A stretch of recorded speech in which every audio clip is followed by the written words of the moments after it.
WLPN, LP Chicago 105.5 FM, Lumpen Radio. Muy buenos días, mi nombre es Stephanie Manríquez y les damos la bienvenida a una edición más de Contratiempo Radio. El día de hoy nos acompaña en estudio Yuriko Takashi, politóloga e investigadora de la Universidad de Waseda en Japón.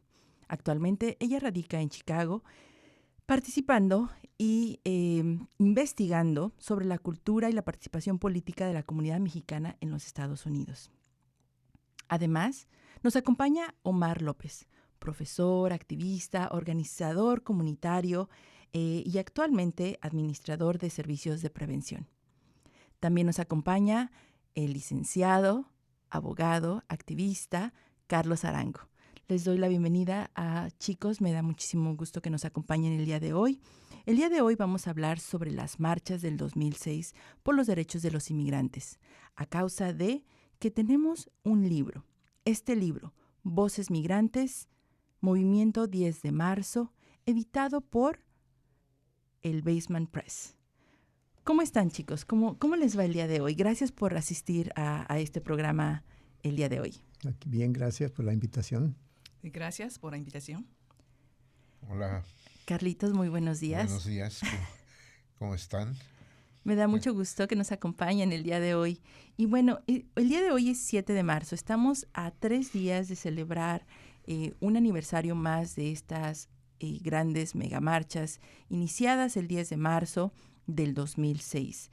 Y para esto tenemos una pequeña celebración, este libro de Voces Migrantes del 10 de marzo que se publicó en el 2016 y que actualmente se está haciendo un trabajo de traducción, y por esa misma razón tendremos una conversación, un conversatorio en el National Museum of Mexican Arts, que más adelante vamos a dar como los detalles sobre este evento. Pero platíqueme un poquito en qué están trabajando, Yuriko. ¿Cómo te unes a este equipo? Sé que vas a estar dando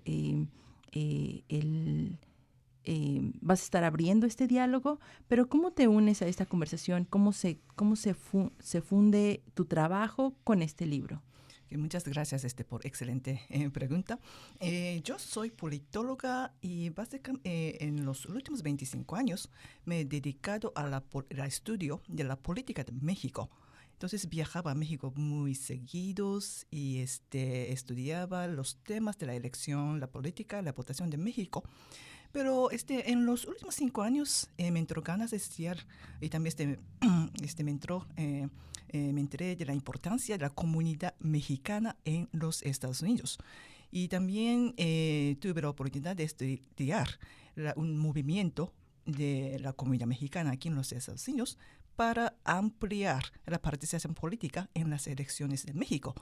De cuando empecé a estudiar ese tema, yo tuve la oportunidad de conocer a don Carlos Arango. Y desde don Carlos Arango, como una cadena de como confianzas de amigos, y tuve la oportunidad de conocer Omar López y también Jorge Mújica, los autores de este libro. Y yo leí a este libro.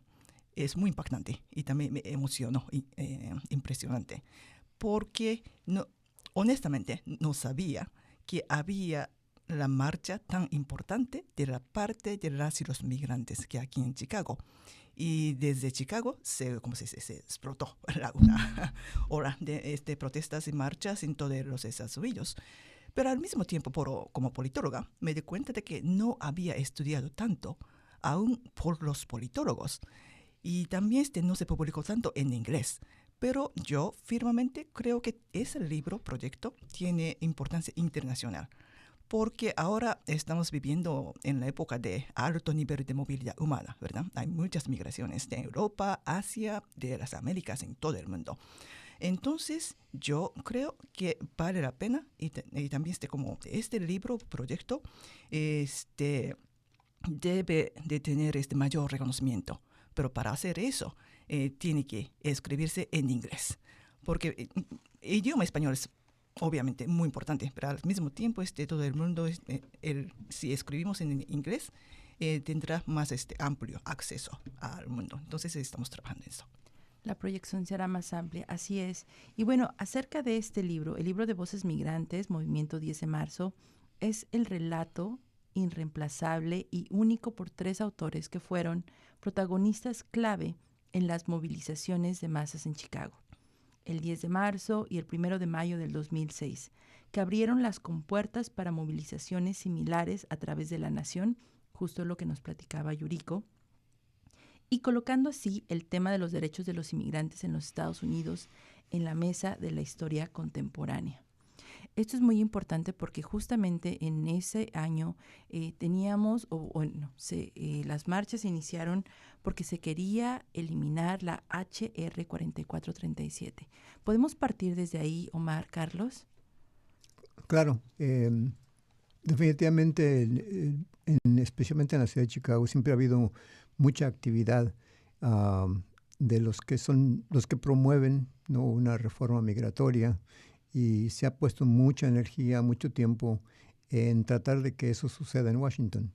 Así que todo ese tipo de actividad, más la actividad que venía de las autoridades, ¿no?, muchas deportaciones, etcétera, obstáculos para que los inmigrantes estuvieran aquí, pues eso le dio, pues como que le dio ánimo a congresistas como Sensenbrenner en Washington de presentar un proyecto de ley que básicamente iba a criminalizar a todos los inmigrantes indocumentados, pero no solamente a eso, iba a criminalizar a cualquier persona que tuviera algún tipo de contacto, de apoyo a esos inmigrantes. Entonces, pues, si usted era un abogado y representaba a un indocumentado, pues ya también era criminal, ¿no? Un maestro con niños, criminal.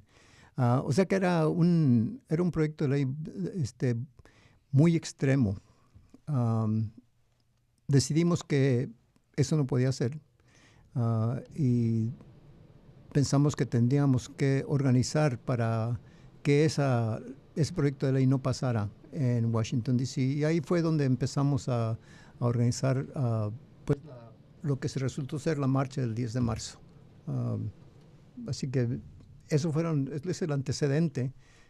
El libro que se escribió pues son anécdotas desde 3 diferentes puntos de vista.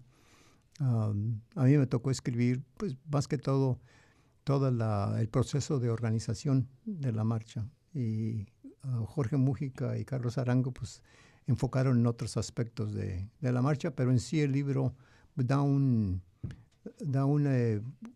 ejemplo, ¿no?, de lo que fueron las marchas del 2006.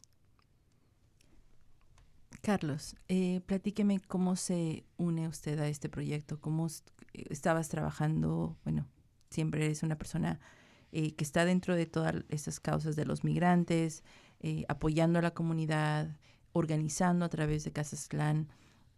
Platícame un poco cómo se vivía en esos 2006, 2005. ¿Qué pasaba?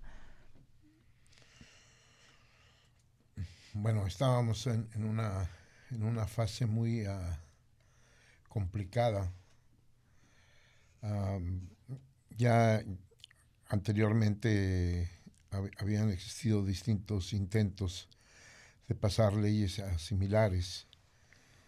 En California, en el 94, estaba la propuesta 187, que había generado grandes movilizaciones en Los Ángeles.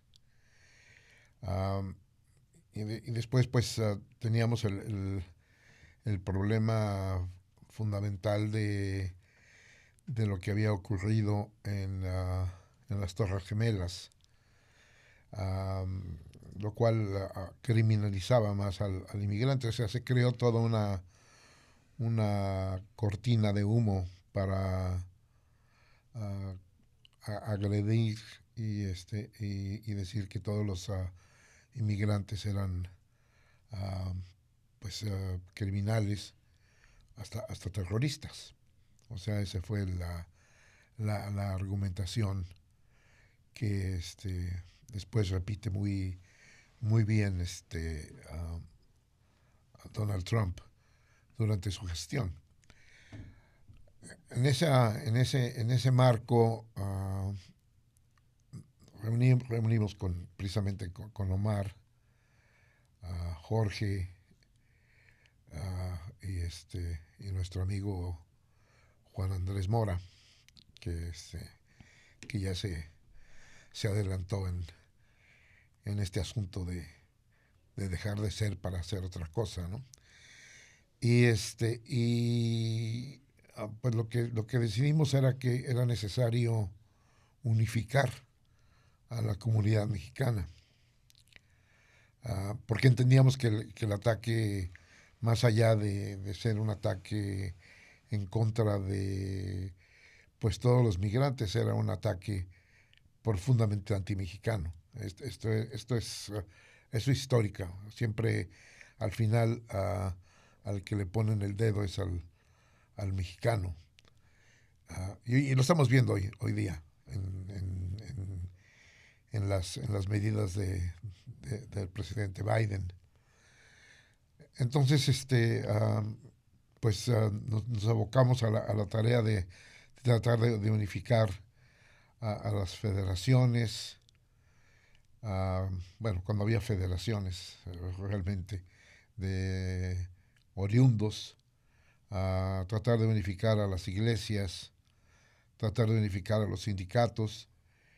Y me acuerdo que Omar mencionó y dijo que era importante que lleváramos al alcalde de la ciudad a ese evento para que la ciudad se pronunciara en ese sentido. Claro, había ya un antecedente muy importante, que es la primer ciudad santuario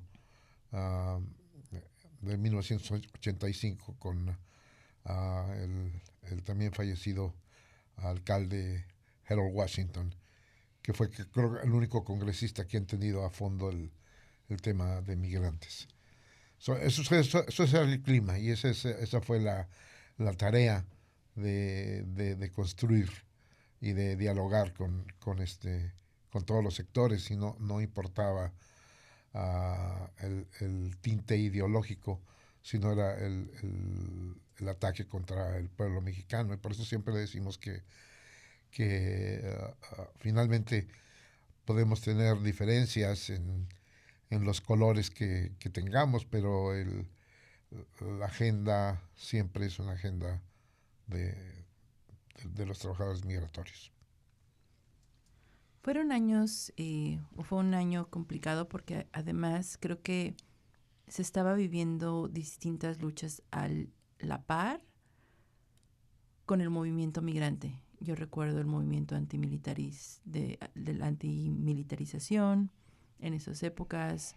Muchas personas de la comunidad LGBT también se unían. Cada quien tenía distintas agendas, pero todos estaban no utilizando, pero estaban dejándose llevar a través de estas marchas para manifestarse de distintas maneras, con diferentes causas, pero con la misma causa. ¿Cómo juntan distintas organizaciones, activistas, grupos, causas, para que todos griten al mismo tiempo y que tengan una misma línea? ¿Cómo se vivió ese 2006? ¿Cómo organizaron esa marcha del 10 de marzo? Y para las personas jóvenes y las personas que no les tocó vivir el 2006 aquí en Chicago, ¿cómo se vivía esos momentos? Yo creo que una de las cosas importantísimas en haber podido unir, como mencionó Carlos, a diferentes sectores de la comunidad, pero en aquellos años también la actividad política en relación a México estaba fuerte, ¿no? Era la primera vez que el mexicano iba a votar por presidente por primera vez. Así que había mucha actividad también dentro de eso. Se distinguían, ¿no?, claramente quién era partidario de alguno de los partidos en México. Y obviamente la ideología de cada uno era fuerte. Así que antes del marzo 10 del 2006, pues había ese tipo de, no conflicto, pero ese tipo de interacción, ¿no? Para la marcha del 2006, todo eso se borró, ¿no? Esas diferencias ideológicas que teníamos se hicieron a un lado, y todos nos unimos bajo el objetivo de parar la Sensenbrenner. Yo creo que una de las cosas por las que eso pudo suceder no fue tanto el demandar legalización para todos, ¿no? Que aunque ese siempre ha sido el objetivo de los que abogan en nuestras comunidades, más bien lo que hizo que la comunidad respondiera era que estaban criminalizando al trabajador. Entonces muchas de las pancartas que los manifestantes llevaban decían: yo no soy criminal, yo soy trabajador. Así que el enfoque más que todo se puso dentro de ese marco de los trabajadores, ¿no? Claro, después de eso vienen toda la cuestión de la legalización para todos, pero lo que yo creo que nos ayudó a unirnos fue el hecho de que se estaba criminalizando al trabajador. Así que siempre, después de eso, estábamos siempre enfatizando el hecho de que el problema de migración es un problema de los trabajadores, es un problema laboral. Y por ahí hemos estado trabajando, ¿no? Pero yo creo que eso fue lo que nos unió, eso fue lo que nos dio nos dio la facilidad de poder organizar al nivel en que se organizó la marcha. ¿Por qué creen que se dio en Chicago y no en Los Ángeles, por ejemplo? Hubo intentos de otras marchas y no fueron tan exitosas como la de Chicago. Bueno, la historia de esta marcha en realidad fue una idea que nació en California. La fecha, el 10 de marzo, con el maestro Armando Navarro, de una universidad en California. También Armando ya nos dejó el año pasado, o antepasado. Y él convocó a una reunión sobre la temática de si iba a ser posible pasar una reforma migratoria, si íbamos a poder atender ese asunto. Entonces asistieron varios congresistas y a la pregunta específica que se les hicimos, bueno, ¿creen ustedes que va a aprobarse algo? Y las caras pues eran no va a pasar nada. Entonces obviamente dentro de ese contexto se organizó la idea de hacer marchas el 10 de marzo. Curiosamente en ningún lugar del país, excepto Chicago, se respetó la fecha de la reunión de Riverside. Él era un profesor en Riverside, California. Muy enjundioso el hombre. Y bueno, esa fue la razón de escoger la fecha. Creo que o sea, se dio porque en todo este proceso estuvimos organizando alrededor de eso. Por eso se dio en Chicago, porque se tuvo la visión de lo que venía. Y ya esto incluso se regresa al 2000, porque yo creo que hasta el 2004 más o menos pudimos de hecho retomar la rienda del movimiento. O sea, había mucho temor, había mucha duda, mucha idea de la persecución. Y hasta en una reunión que hubo en Kazakhstan, creo que fue en el 2004, se fijó una agenda. Entonces, de alguna manera esa agenda se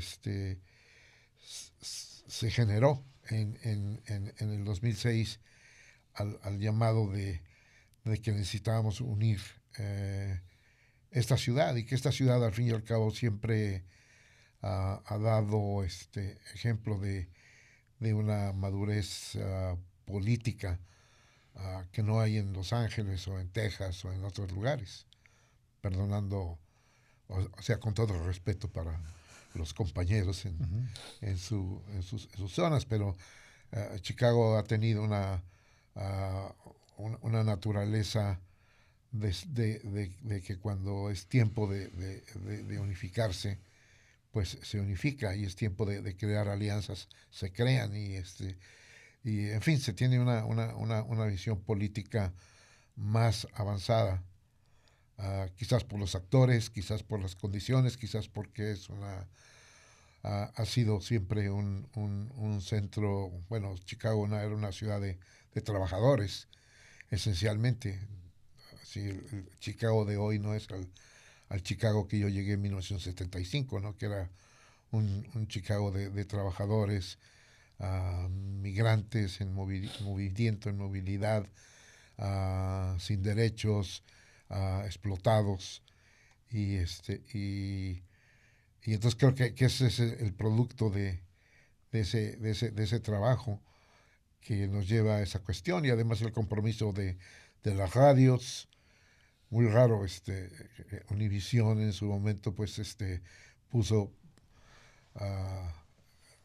pues los micrófonos los abrió para esto, ¿no? Y las iglesias, en fin, muchos sectores que después se cerraron a la cuestión y entraron en la crítica. Bueno, ¿para qué sirven las marchas, etcétera, etcétera? Pero en su momento fueron grandes movilizadores, o hicieron llegar la voz a cualquier rincón, y además era el tiempo cuando la radio era, pues todo el mundo, cuando iba al trabajo, pues prendía el radio, y podía escuchar al pistolero. Uh-huh. Y al violín. Y el violín, y de algún punto dejaron de ser sexistas, y con sus insinuaciones groseras, para concentrarse en una causa justa.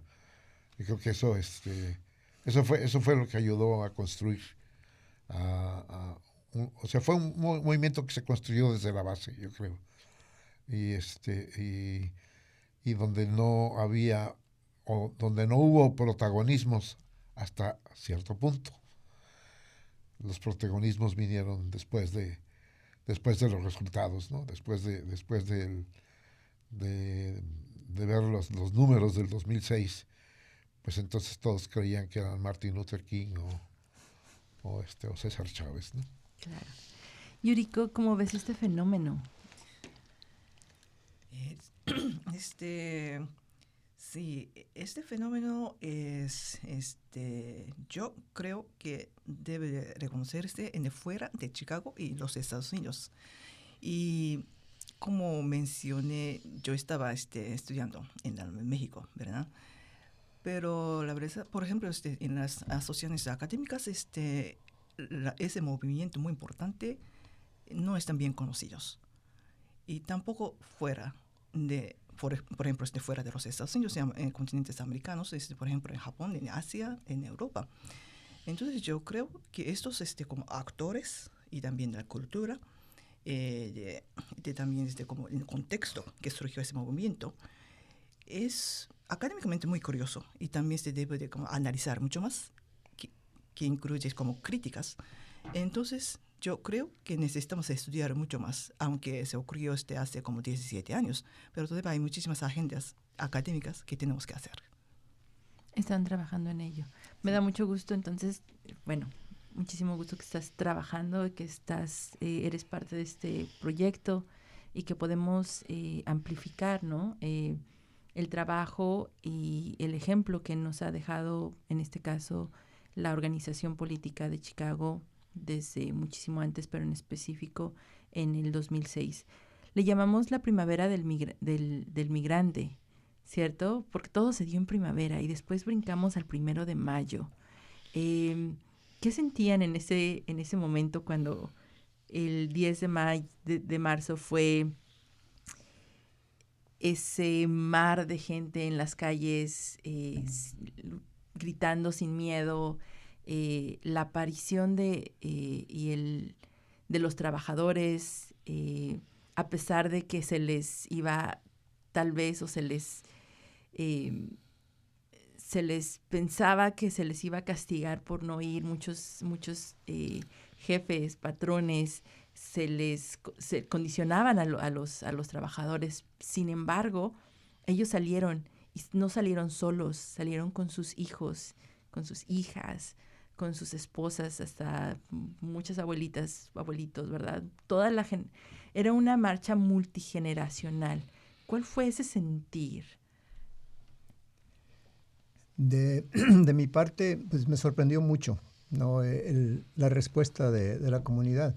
Yo creo que originalmente cuando nos juntamos con Carlos, con Jorge Mújica, Martín Unzueta, yo estaba sugiriendo una marcha como de 10,000 personas. Y pues, no, se multiplicó, como dicen en España, nos creció el duende. Y fue muy, muy exitosa.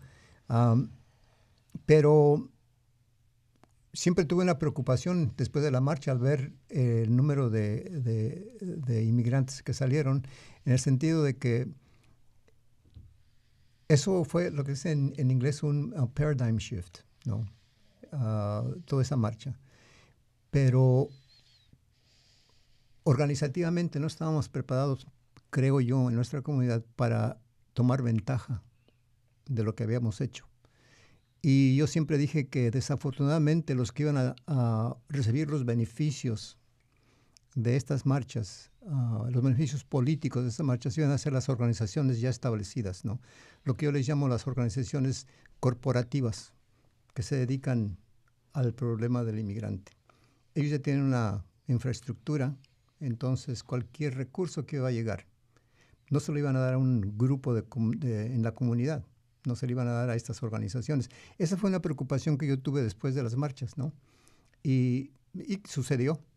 Los grupos comunitarios que por décadas han estado activos y abogando y ayudando directamente a familias indocumentadas, pues ellos no recibieron nada, no recibieron un centavo, pero hubo organizaciones corporativas que recibieron todos esos beneficios, ¿no? Esa al principio fue una preocupación que siempre tuve. La otra era de que se analizara o se definiera exactamente qué fue lo que sucedió, la marcha, ¿no? Desde un principio insistí que la marcha era por los trabajadores, ¿no? El problema laboral, no era por la legalización. Porque después la gente hacía la pregunta, bueno, ¿qué pasó con la marcha? Todos estamos igual. Pero la marcha no era diseñada para demandar legalización para todos, ¿no? Era para parar el Sensenbrenner que iba a criminalizar al trabajador, y el trabajador respondió. Entonces, la pregunta era ¿de qué sirvieron las marchas, ¿no? Esa era una preocupación también, porque se tenía que explicar a la comunidad que no, que de hecho habíamos ganado. Pero tendría el seguimiento a ese capital político que creamos, pues ya le iba a caer a aquellos que saben negociar o que se supone que deben negociar, no solamente localmente en Washington, ¿no? Y yo creo que ellos despilfarraron ese capital político y jamás sucedió nada, ¿no? Más bien con sus intervenciones, con otros proyectos de ley, dividieron a la comunidad inmigrante políticamente, ¿no? Así que esas fueron preocupaciones que yo tuve después de las marchas. Yo creo que todavía existe, ¿no?, la pregunta de qué sirvieron las marchas, ¿no? Y sí sirvieron, pero hay que explicar en qué forma sirvieron y cómo fue que ganamos y ahora cuál es el siguiente paso, ¿no? Recuerda, estás escuchando Contratiempo Radio a través del 105.5 FM Lumpen Radio. Mi nombre es Stephanie Manríquez y el día de hoy estamos conversando con Yuriko Takahashi, politóloga e investigadora de la Universidad Waseda en Japón, Además estamos conversando con el activista y licenciado político Carlos Arango. Y también estamos conversando con Omar López, profesor y organizador y además activista. Vamos a una breve pausa y regresamos. Estás escuchando Contratiempo Radio.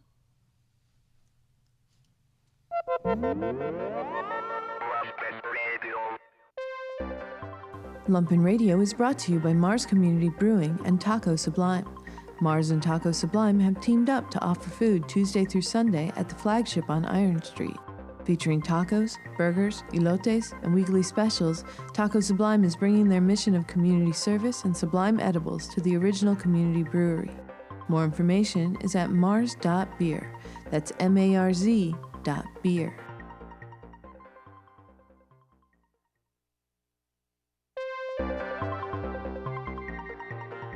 Lumpen Radio is proudly sponsored by Revolution Brewing, Illinois' largest independently owned craft brewery. Antihero just marked 10 years in cans. Mark the occasion with limited edition six-packs and the same American hop basalt that built the revolution. Lumpen Radio is supported by Tangible Bookstore, now open in downtown Bridgeport. Tangible offers gently used books, magazines, and ephemera from 10 to 7 daily at 3324 South Halsted Street. More information about Tangible is available on their Facebook page. Tangible Books is a proud partner of Lumpen Radio.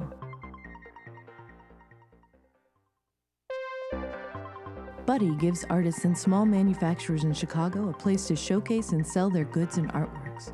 Buddy retails to a vast audience of Chicagoans and visitors at the Chicago Cultural Center. Buddy is a shop as local as it gets. Buddy is part of the nonprofit Public Media Institute. Visit hi-buddy.org for more information. Y estamos de regreso aquí en Contratiempo Radio a través del 105.5 FM Lumpen Radio. Y el día de hoy estamos hablando sobre Voces Migrantes, este libro que narra las anécdotas del movimiento 10 de marzo. Sus autores, Jorge Mújica, Carlos Arango y Omar López. Estos autores en este libro proporcionan una versión desde dentro de este monumental evento, compartiendo sus experiencias y notas de lo sucedido.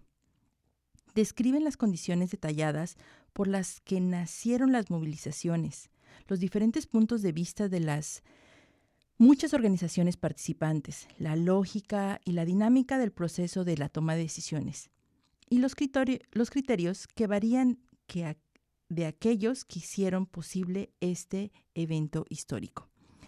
Este libro fue publicado por el Basement Press en el 2016.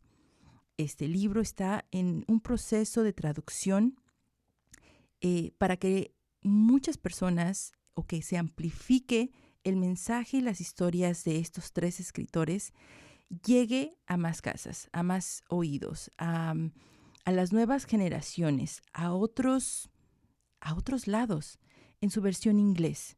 Se está trabajando en ello y por esta misma razón y a causa de que vamos a cumplir el 17 aniversario esta semana de la primera marcha 10 de marzo, se va a llevar a cabo un evento en el cual sus escritores van a participar en un formato bilingüe, híbrido, español, inglés, para que llegue a otras audiencias.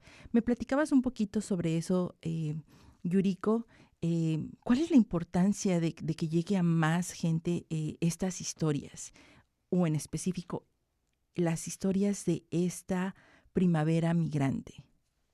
Bueno, este evento histórico, ¿por qué histórico? Porque se movilizó los sectores laborales y también migrantes. Ellos mismos se levantaron, ¿verdad? Entonces, aparte de grandes líderes, de Omar y Carlos Mújica, hay muchos más líderes también comunitarios, pero todos, yo creo que todos son protagonistas del movimiento, ¿verdad?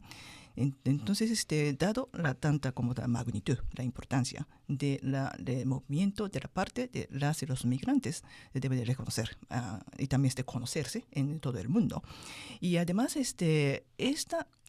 como Stephanie dijo, esta marcha fue como multigeneracional, ¿verdad? Los líderes o encabezadores de esta marcha fueron como la primera generación, de los migrantes la mayoría, pero al mismo tiempo los niños estaban participando también, ¿no? Con sus papás, ¿no? Pero ahora ya pasaron como 17 años y los niños ya están creciendo. Y también ahora en la escuela, la segunda, la tercera generación de los migrantes están estudiando. Y también se siente más cómodo, tal vez mucha gente se siente más cómodo aprender en inglés, ¿verdad? Y también yo quiero que las y los niños de la generación quieren que aprender la gran aportación de la migración de primera generación, o que su aportación de la generación de sus papás. Esto es un objetivo de hacer ese evento el 9 de marzo en el Museo Nacional y también hacer como traducción del libro. Y de esta manera, ¿cómo se sienten ustedes que estas historias van a ser traducidas? ¿A qué público quieren llegar? ¿Qué mensaje quieren dejar o heredar a otras personas? Bueno, mira, en realidad la traducción del libro ha sido una discusión que nos ha llevado, ¿qué? 3 años, más o menos. Bueno, nos llevó 10 a hacer el libro, ¿no? Y pues a veces parecen cosas interesantes que la profesora Yuriko apareció en nuestras vidas, ¿no? Por los estudios que estaba haciendo y porque le dije, pues, cómpralo en Amazon y lo compró y luego dijo que le interesaba y que le parecía algo que debía ser traducido. Entonces, en realidad, pues hay que dejar un legado. Yo creo que esa es la cuestión, con todos los pues con todos los defectos que pueda tener el libro, con todas las en fin, con las anécdotas, pero el fondo central de esto es que sepa una generación que el 2006 fue un periodo de lucha muy importante en la comunidad latina en Chicago y en los Estados Unidos. O sea, se movieron millones. Quizás el primer día que es el día sin inmigrantes es el 10 de marzo.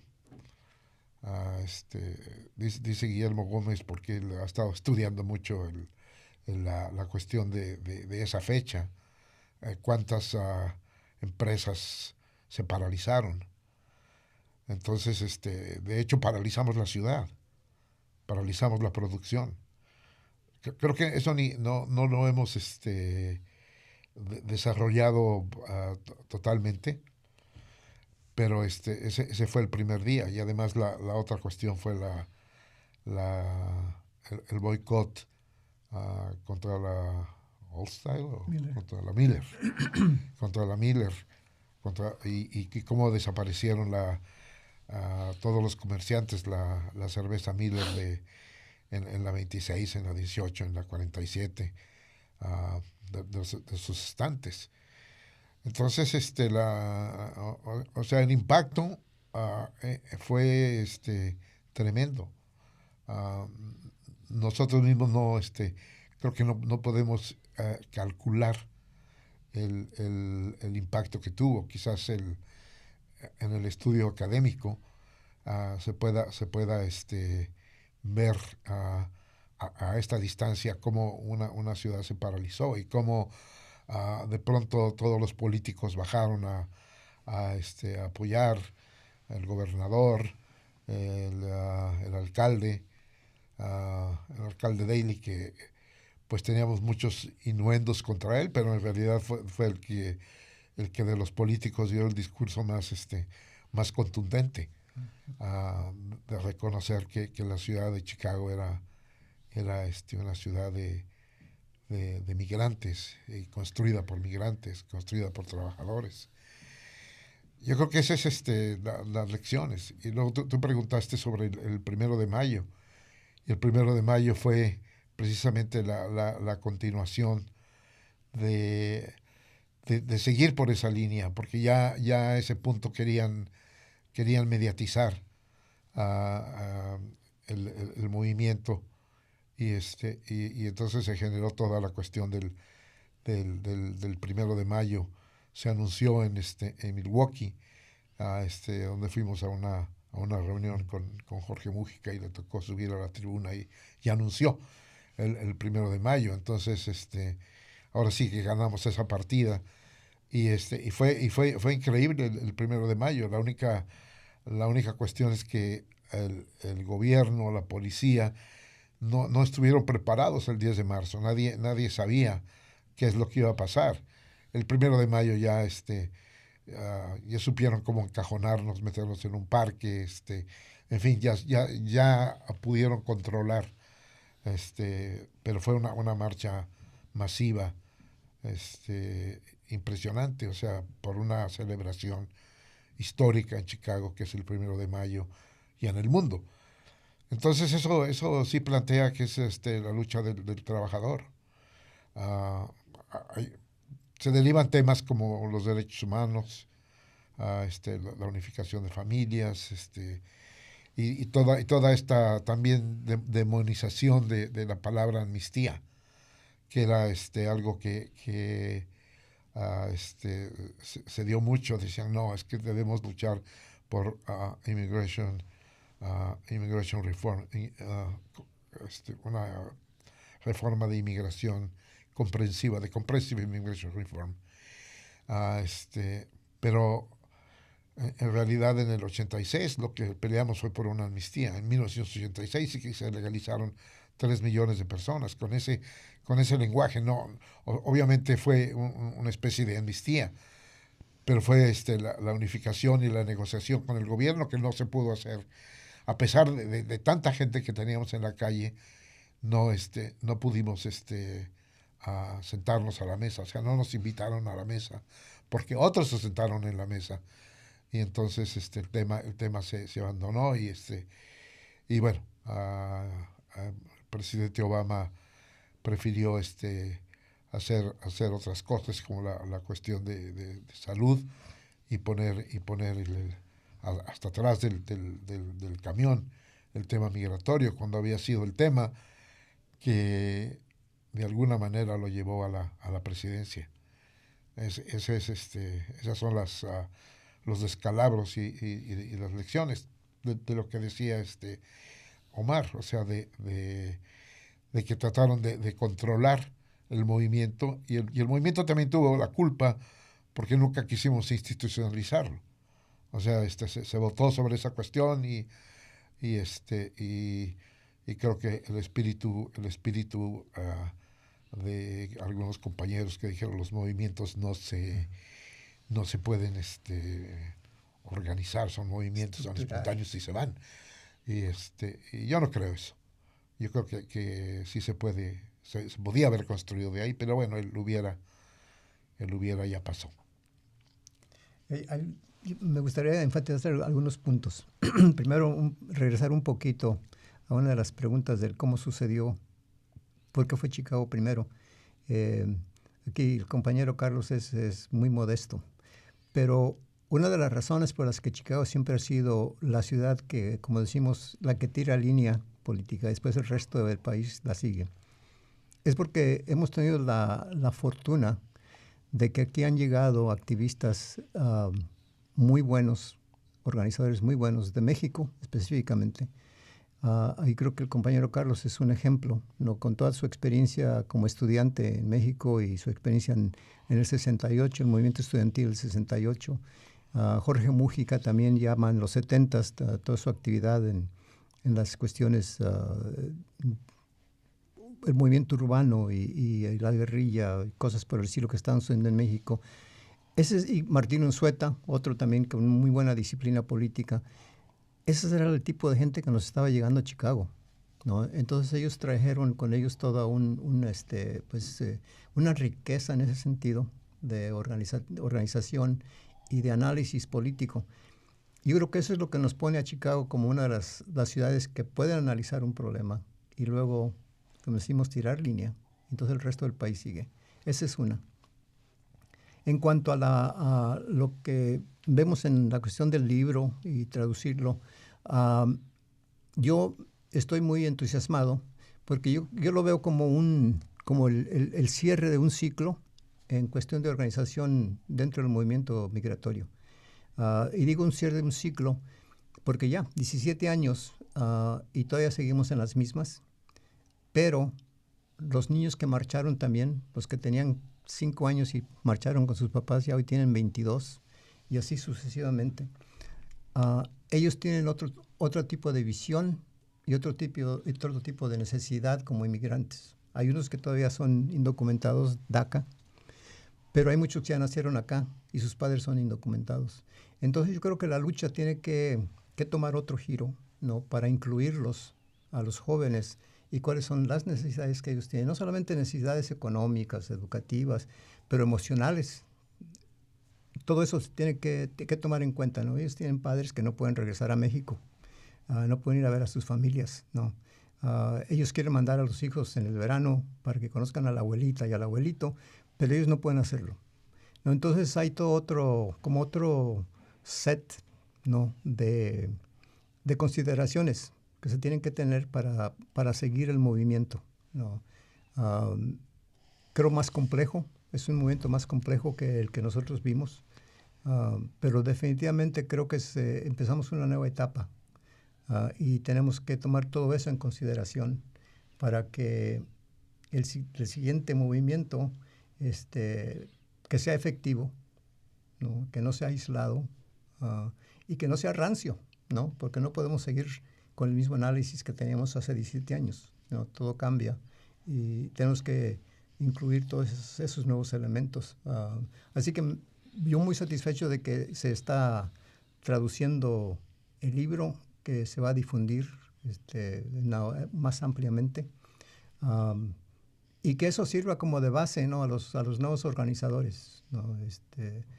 Y que sepan, ya mencionó Carlos, de que el movimiento, nosotros paralizamos la ciudad el 10 de marzo y no se diga el 1 de marzo, el 1 de mayo.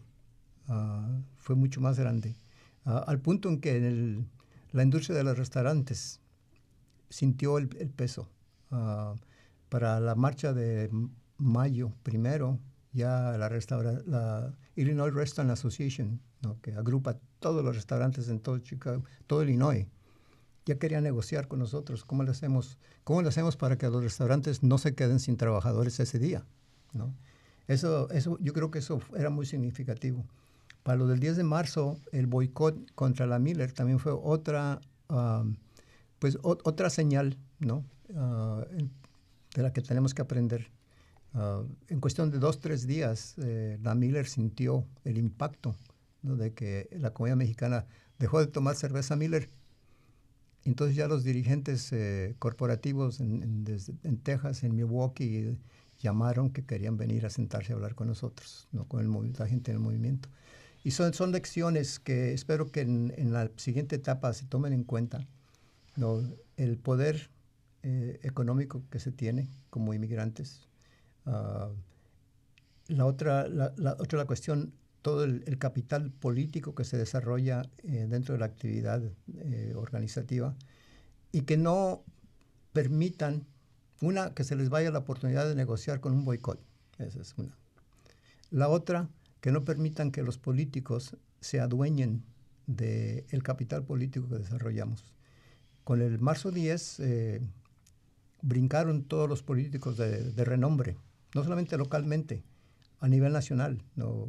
El senador Kennedy, Durbin, todos salieron en favor del movimiento. Definitivamente yo siento que no era porque querían apoyar lo que nosotros estábamos representando, simplemente querían controlar el crecimiento de este movimiento. Y lo hicieron porque después de todo eso nos mandaron a organizadores de afuera, aquí a Chicago, y organizaron marchas en abril, ¿no? Gente que no tenía nada que ver con la comunidad mexicana aquí. los mandaron a organizar.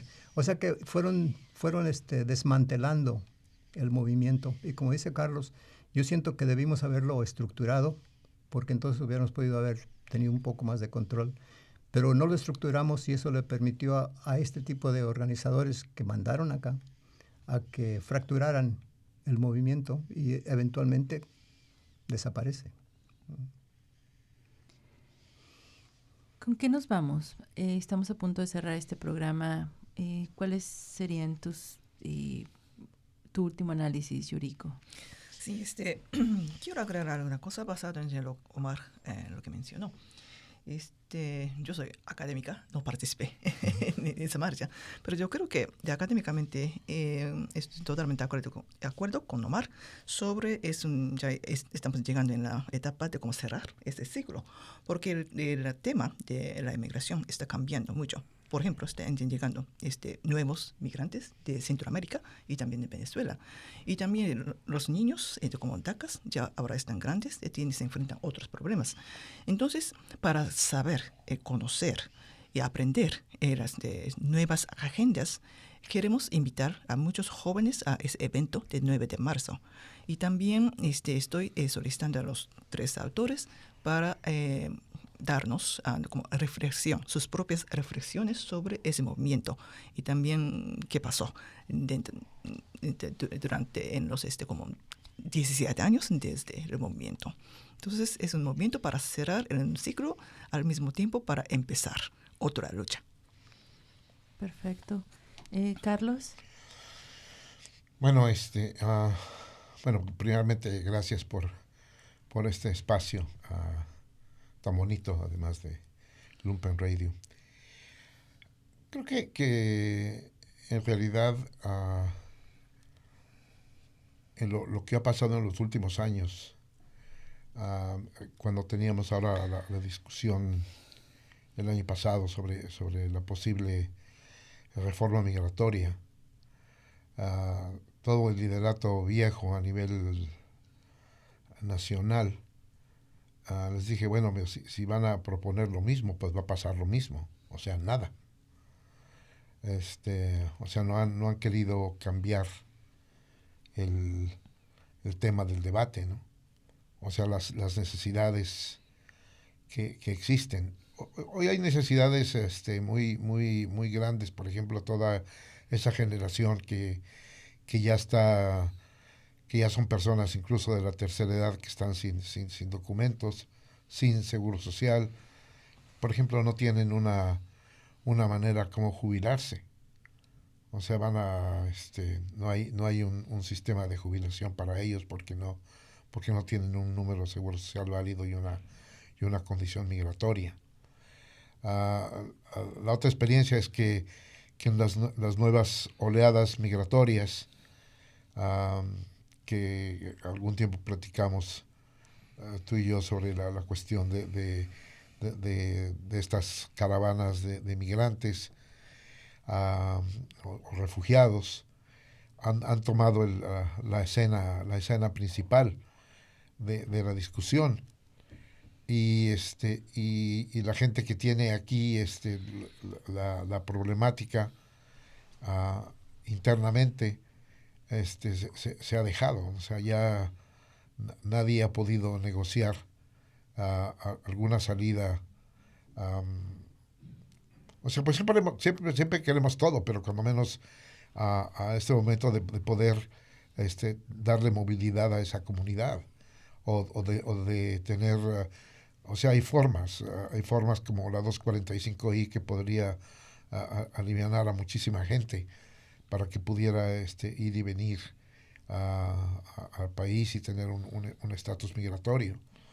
O sea, es que Estados Unidos tiene una deuda con esa comunidad, y es una deuda que la ha puesto atrás del vagón, y dice, bueno, pues ahí los tenemos, hay reformas pequeñas, le damos una licencia de manejar, les podemos dar inyecciones o vacunas contra el COVID de manera gratuita.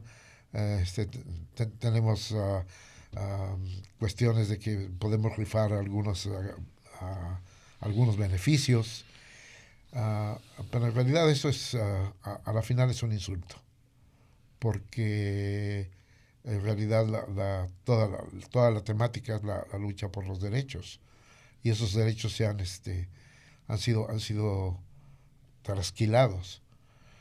Entonces, ahí está la cuestión. O sea, no podemos imaginar cuánto dinero tiene el seguro social que pertenece a nuestros migrantes. Y pensar, por ejemplo, que todavía no han podido resolver el problema de los braceros de 1954. Entonces, es una deuda con el pueblo mexicano. Es una deuda mayor. O sea, las nuevas migraciones vendrán y vienen algunos con algún privilegio, porque porque está dentro de la política de Estados Unidos odiar a Venezuela o odiar a esos países por los regímenes que tienen, que bueno, podemos discutir. Ese es otro tema, pero de hecho,